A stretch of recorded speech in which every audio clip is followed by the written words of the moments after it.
Welcome to the fifth section, which covers barrier hygiene. In this section, we'll be looking at the general principles of barrier hygiene, both physical and operational. We'll look in more detail at the physical barriers and how these are incorporated into the SOP. We'll look at the disposal of hazardous waste, and particularly the legal controls that govern this.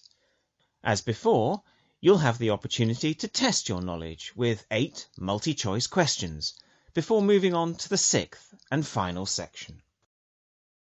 We know that the objective of our infection control policy is to prevent pathogens reaching a susceptible site in sufficient numbers to cause an infection.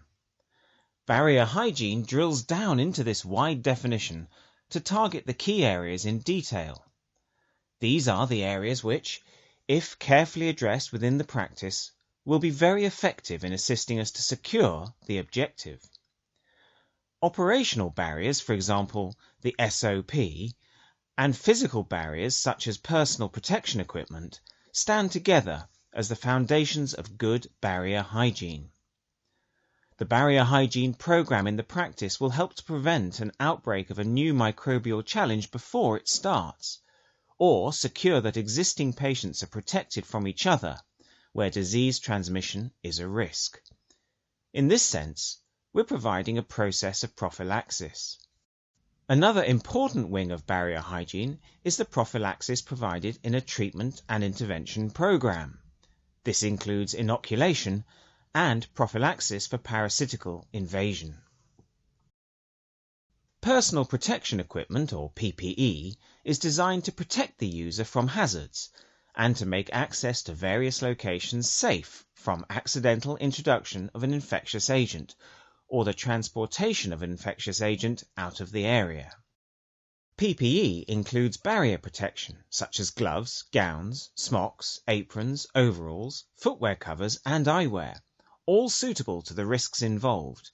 For example, impervious fabrics should be used where liquid risks are involved. Employers must take steps to protect employees from recognized hazards, including zoonotic biological agents, but it is the responsibility of all co-workers to adhere to the SOP. For veterinary professionals, each case or external visit must include an active risk assessment. They must have on hand PPE adequate for any predictable infectious hazards that they may encounter. In addition, all staff that may be asked to use PPE must be trained in its use. Under notified disease orders, boots and foot baths will be required. Disposable garments are also highly recommended. PPE alone is not enough. There is no substitute for effective personal hygiene. Frequent hand washing has already been mentioned in a previous section, but the technique has not. A separate guide to effective surgical-style hand washing can be obtained from Medimark Scientific, and effective protocols should be incorporated into the SOP.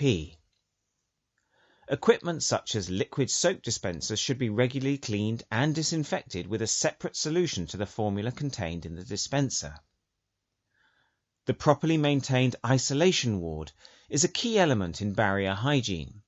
The exercise areas should be maintained in a high state of decontamination at all times.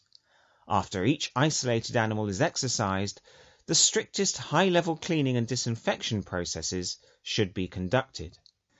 Utilizing a color-coded system to identify key risk areas and ensure that equipment remains within the area it is recommended for, rather than being a source of cross-infection between key areas, is a useful tool in reducing the risks of potentially contaminated material.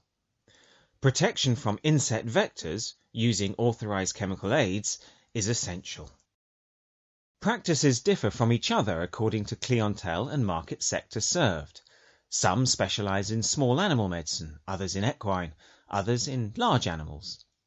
The standard operating procedures, the SOP, of any practice will be tailored to the layout and general business philosophy of the practice, and the head vet and his or her team will decide on that content. It will be a guide to all the critical operational issues that help maintain safe environment for patients, client owners, and veterinary professionals. Once established, all personnel must be familiar with it, and the practice management must ensure that comprehensive, regular updates and retraining are given, especially as new colleagues join the team. In the context of barrier hygiene, the SOP will address the transit of animals within and outside the practice, while the animal is under practice control. It's always necessary to move between areas of the practice. In doing so, we can spread the risk of disease unless adequate barrier protection procedures are taken. Moving from one area to another requires the use of door handles and many other areas.